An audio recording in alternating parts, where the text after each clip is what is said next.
You may or may not have been victimized in the past, but you can still internalize that mentality, which is a psychological stance that things are happening to you and you can't do anything about them. It's the assumption that this is how things are and will continue to be, so I might as well not try. This is also referred to as learned helplessness. Well, if you've learned helplessness, you can also learn helpfulness.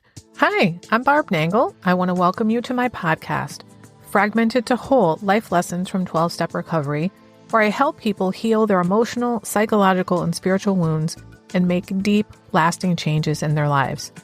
I'm the founder and CEO of Higher Power Coaching and Consulting, LLC, where I coach people on how to develop healthy boundaries. On this podcast, I share my experience, strength, and hope from recovery. I don't support or endorse any particular 12-Step Recovery Fellowship, and I don't claim to speak for any particular 12-Step Fellowship. I also don't believe that 12-Step Recovery is the only way to recover. You might need additional help. My hope is that you'll find my words concretely helpful in improving your life, whether you're in recovery or not. This is episode 146. Stop effing blaming other people and keep the focus on yourself. So I titled this podcast episode as if it's a command, but honestly, it's really an option. You get to choose to stop fucking blaming other people. Because here's the thing. If other people really are to blame for everything that's wrong with your life, you're fucked. You have no options and you might as well crawl under a rock, which is, of course, not what I believe. But if other people are not to blame and you actually can take responsibility for making changes in your life, you're golden. You have options. Now, even if you believe this like I do, it doesn't mean nobody ever did anything to you that was harmful. It means that if you focus entirely on what other people or society did to you, then you're never going to try to make any changes in your life because you truly don't believe you have options. Blaming others is like acting as if your fate has been sealed. In reality, you do have options. Let's take a couple of examples from people in history who were horribly harmed, yet chose not to blame, but instead to focus on what they could do. Starting with Nelson Mandela. He was imprisoned for 27 motherfucking years of hard labor. He was basically tortured the whole time. He could have spent all that time in resentment and blame toward his captors, yet he chose to see them as human, and he chose to use this time to develop himself spiritually. And he went on to become the first elected president of South Africa from 1994 to 1999. All right, next example, Viktor Frankl. He was imprisoned during the Holocaust of World War II. He was in 4 different concentration camps, and yet he survived and later wrote one of the top 10 most influential books in America, Man's Search for Meaning. It was based on the psychological theory that he developed before being in prison and that he put into practice during his imprisonment. His theory is based on the belief that life holds meaning regardless of one's circumstances.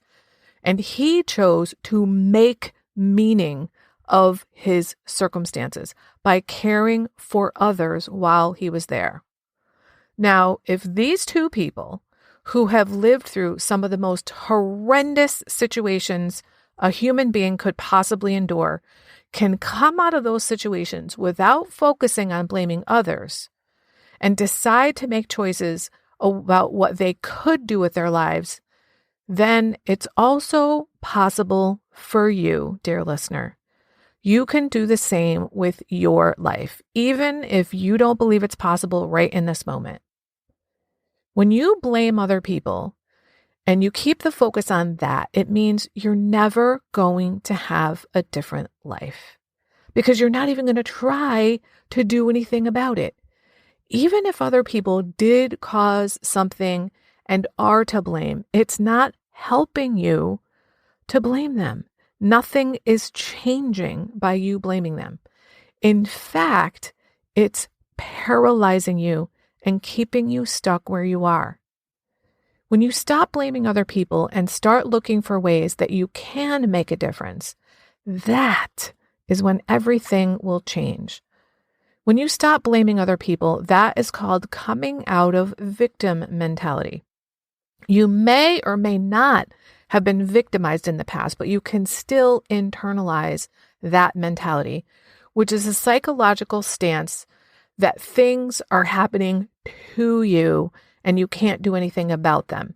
It's the assumption that this is how things are and will continue to be, so I might as well not try.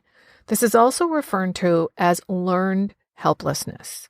Well, if you've learned helplessness, you can also learn helpfulness. You can learn to help yourself. You can learn to reach out to the right kinds of people who can concretely help you change the way you're living your life. I am living proof. There are 2 previous episodes of mine about victim mentality, so I won't go into detail about that here. The first one is episode 3, and it talks about my own personal experience of coming out of victim mentality. This was by far the biggest paradigm shift of my recovery and still has reverberating effect to this day. It's absolute game changer. And then the second episode is number 106, and it's about how to overcome victim mentality even if you've been victimized. I'll link them in the show notes.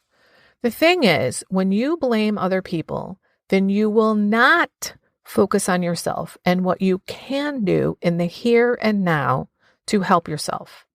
If your life sucks and you want it to change, then you have to stop focusing on blaming other people so you can actually do something to change your circumstances. Now, it may feel unjust to stop blaming others, and maybe it is, but if you want your life to be different, you've got to stop fucking blaming other people.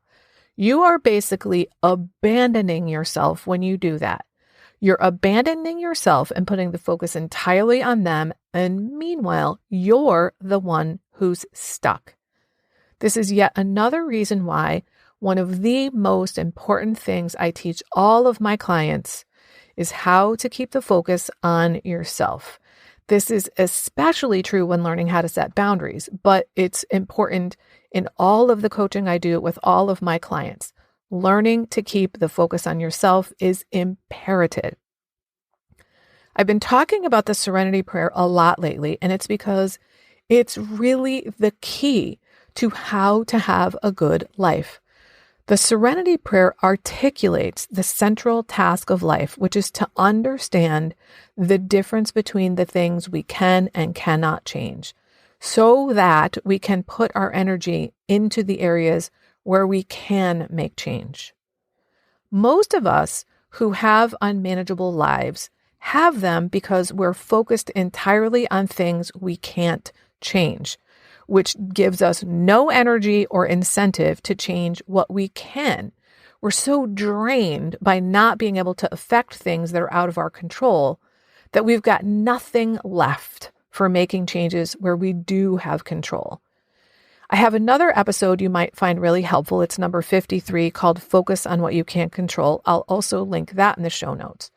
But once you understand what you can control and you start putting your focus on that, then it's a matter of getting the courage to change the things you can. But you're never going to change anything if all you do is focus on other people and what they did to you and how unjust it was and why that's your reason for not having accomplished whatever it is you haven't accomplished. You'll have to come out of blame so you can decide, I'm actually going to do something about this. What's done is done. And nothing can change what already happened, but you can change what will happen if you keep the focus on yourself. I was recently reminded by a friend that when I first started recovery, I didn't feel lovable. I almost can't believe that I used to feel that way and that I kind of forgot something so profound because I truly love myself now. And I want that for everybody. If you don't love yourself, there's literally nothing that can make up for that.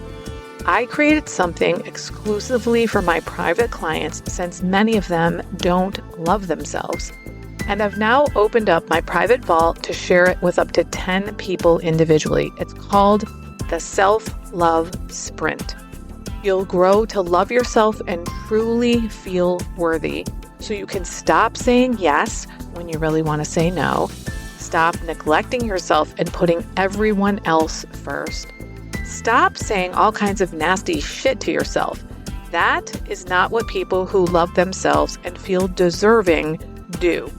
You'll stop being afraid that others will think that you're selfish for taking time to care for yourself. This is also for you if you don't really know who you are because you've always been such a fucking chameleon. Go to higherpowercc.com/love sprint. Remember, I'm only offering 10 of these, so don't wait. If you like this podcast, and I'm guessing you did or you wouldn't still be listening, then you're gonna love the other things I have to offer.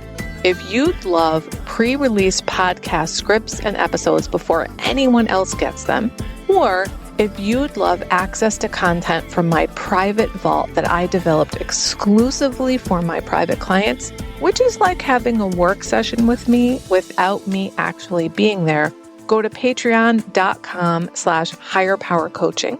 There are 3 tiers ranging from as low as $4 up to $24 a month. You'll also love my weekly newsletter, Friday Fragments, which has content very similar to the podcast. You can check it out at fridayfragments.news. That's fridayfragments.news. Please like and subscribe to my podcast on your favorite podcast outlet. I'd also love it if you'd leave a review, which you can do either in the show notes or on Apple Podcasts. It really helps other people find my podcast so they can get the benefits you've gotten from listening. If someone came to mind when you listened to this particular episode, please share it with them. And my favorite place to hang out on social media is Instagram. I'm at Higher Power Coaching. Please DM me there. I'd love to hear what you got from this episode. I run group and private coaching programs on building healthy boundaries. Whether you need help with boundaries in your personal, professional, or romantic life, I can help. Head on over to barbchat.net where you can hop onto my calendar for a free 30-minute Better Boundaries consultation. My ideal client is someone who is ripe for change. If that's you, I would love to work with you. My goal with all my work is to help you make lasting changes in your life like I've made deep, lasting changes in my life. Remember, it's never too late to recover.